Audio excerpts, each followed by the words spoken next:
Magandang buhay mga bata! Welcome sa ating kwentong may saysay. Tara na, tuklasin natin ang makulay na kasaysayan ng bansang Pilipinas. Bago tayo magpatuloy sa ating susunod na aralin, tayo muna ay magkaroon ng ilang mga katanungan tungkol sa ating pinag-aralan noong nakaraan, ang pagdakip kay Emilio Aguinaldo. Sa pagpapatuloy ng ating paksa tungkol sa imperialismong Amerikano, ating talakayin ang katapangan at estratehiya ng mga Pilipino sa Balanggiga. Saan matatagpuan ang Balanggiga? Ang Balanggiga ay isang bayan na matatagpuan sa lalawigan ng Samar sa Visayas, isa sa mga pulo sa silangang bahagi ng Pilipinas. Noong 1901, ito ay naging kampo ng mga sundalong Amerikano na nagtatangkang kontrolin ang buong lalawigan ng Samar. Ating alamin ang kalagayan ng mga mamamayan sa Balanggiga sa panahon ng pananakop ng mga Amerikano. Una, sila ay sapilitang pinagtatrabaho.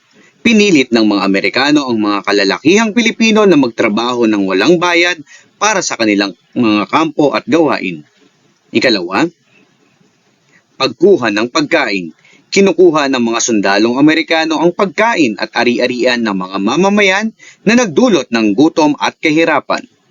Ikatlo, pagbabawal sa pagtitipon. Mahigpit na ipinagbabawal ang anumang pagtitipon ng mga Pilipino upang maiwasan ang pagbuo ng paglaban. At pangapat, pagpaparusa sa mga mamamayan. Madalas na pinarurusahan ang mga pinaghihinalaang sumusuporta sa revolusyon, kabilang ang mga inosenteng sibilyan. Ngayon, ating kilalanin ang pinuno ng Balanggiga na nakipaglaban sa mga Amerikano, si Valeriano Abanador. Namuno siya sa lihim na plano laban sa mga Amerikano ng may katalinuhan at katapangan. Siya ang punong pulis ng Balanggiga na may mataas na otoridad at tiwala ng mga mamamayan. Nakipagtulungan siya sa mga mamamayan at mandirigmang Pilipino para sa matagumpay na pagsalakay. Paano naganap ang matalinong plano?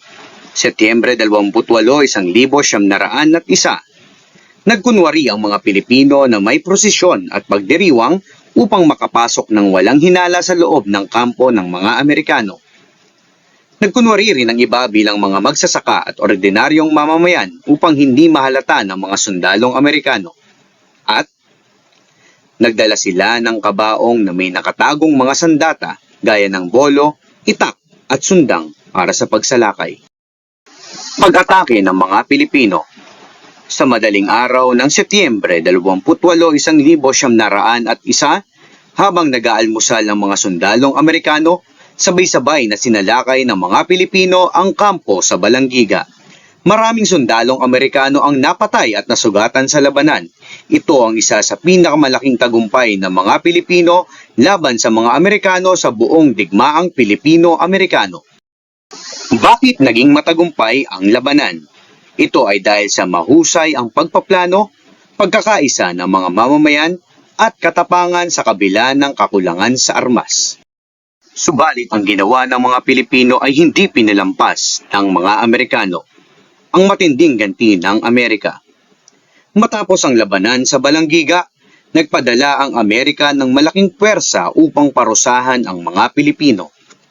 Pinamunuan ni General Jacob H. Smith ang brutal na pagtugon ng mga Amerikano sa Samar. Inutusan niya ang kanyang mga sundalo na sunugin ang mga bahay, wasakin ang mga pananim at patayin ang mga mamamayan. Nawasak ang maraming bahagi ng Samar dahil sa brutal na pagtugon ng mga Amerikano. Tinatayang nasa 2,500 Pilipino ang namatay sa insidenteng ito. Dahil dito, ang Samar ay tinawag na Howling Wilderness o isang lugar na naging tahimik, malungkot at ganap na nasira dahil sa digmaan. Ang pagkuha sa mga kampana. Matapos ang paghihiganti, 3 kampana ng simbahan ng San Lorenzo de Martir ng Balanggiga ang dinala ng mga sundalong Amerikano bilang tropeyo ng digmaan. Ang mga kampana ay inilagay sa iba't ibang lugar sa Estados Unidos. Sa loob ng mahigit 100 taon, ang mga kampana ay nanatili sa labas ng Pilipinas. Ang pagbabalik sa mga kampana. Disyembre 2018, opisyal na ibinalik ng Estados Unidos ang 3 Balanggiga Bells sa Pilipinas. Ang pagbabalik ng mga kampana ay itinuturing na isang malaking tagumpay ng diplomatikong relasyon ng dalawang bansa. Ngayong tapos na tayo sa ating aralin, handa ka na ba sa isang pagsusulit? Kung oo, halika, sagutan ng buong husay ang inihandang pagsusulit sa araw na ito. Pagtataya, tama o mali. Panutok, isulat ang tama kung wasto ang pahayag at mali kung hindi. Para sa unang bilang, ang Balanggiga Encounter ay naganap sa bayan ng Balanggiga sa lalawigan ng Samar.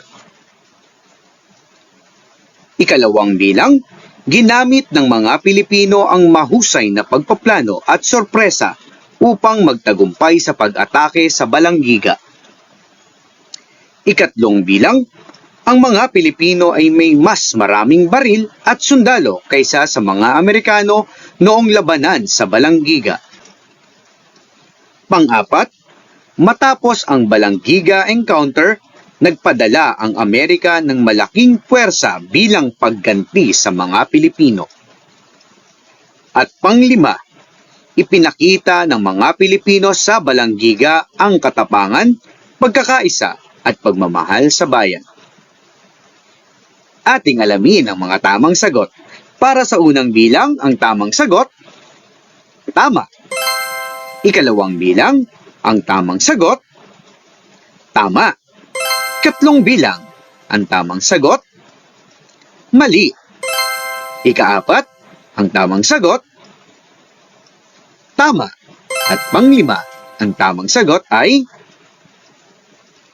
tama. Ilan ang nakuha mong score?